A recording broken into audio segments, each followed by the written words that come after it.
Hey everyone, Token Dave over here, the dorky token black guy who's just trying to get by. And welcome to another edition of Comic Book Origins. Here, I explain the first appearance of a particular superhero or villain directly from the source comic book material, having little or nothing to do with their interpretation in the movies or television series. Well, with Black Panther coming out in a couple of weeks, it's time for me to jump on board with some of these comic book origins, and I'm going to start off with the lead villain of the movie, N'Jaka, aka Erik Killmonger. Alright? So, N'Jaka's first appearance was in Jungle Action number 6, which is where basically Black Panther's original series started out for a couple of years, And in this issue, we get a little blurb about what has happened with Black Panther, Wakanda, and the Avengers. Well, after the incident of Black Panther being introduced to the Marvel Universe and having his initial adventure with the Fantastic Four and defeating Claw, Black Panther went back to the United States and worked with the Avengers for a few years. After a few years, he came back home to Wakanda, where he finds his nation is actually in the midst of basically economic and social and governmental instability.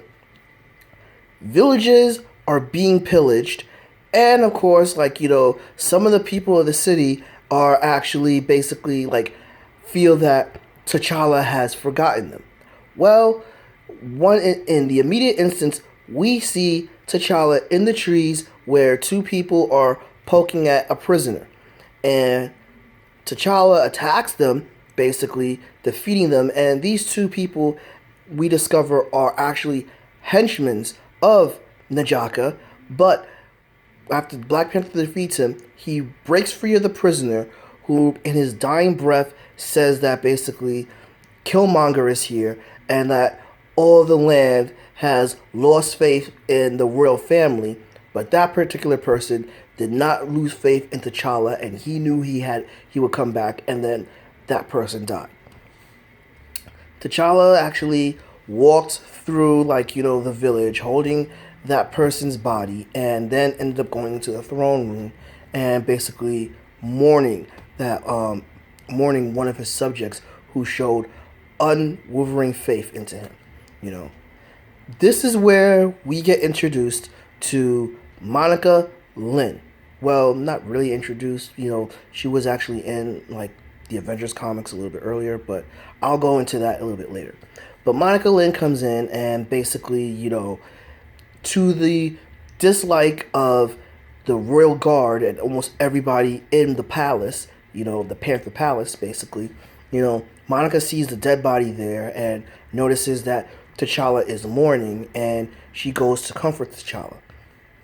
A little bit later, T'Challa goes with his Royal Guard, particularly Wakabe and everything, and basically, Wakabe is pretty much talking smack to T'Challa, saying, oh, well, basically, everything's in ruins. If you weren't away for all these years, you would know what's been going on and everything. And, Wakabe's a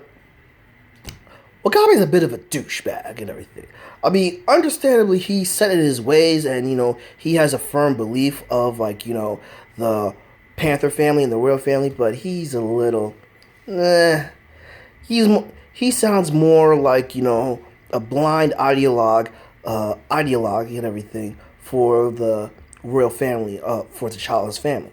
And basically, they end up going to a village, and they see that village, still in flames with people dying and everything. And then everyone's telling T'Challa that the person who did this was named Erik Killmonger. And basically, there are rumors talking about Killmonger, how, he is a savage, he is merciless, he'll, break your bones like twigs and everything. And T'Challa, seeing his whole kingdom, in an upheaval, is enraged by Killmonger's actions. So a little bit later, he encounters those same two guards from the beginning, beats the crap out of them, but then he actually notices a presence behind him. He ducks out of the way last second to see a guy that's a foot taller than him, more muscular than him, and definitely much stronger than him. And that person ended up being Erik Killmonger.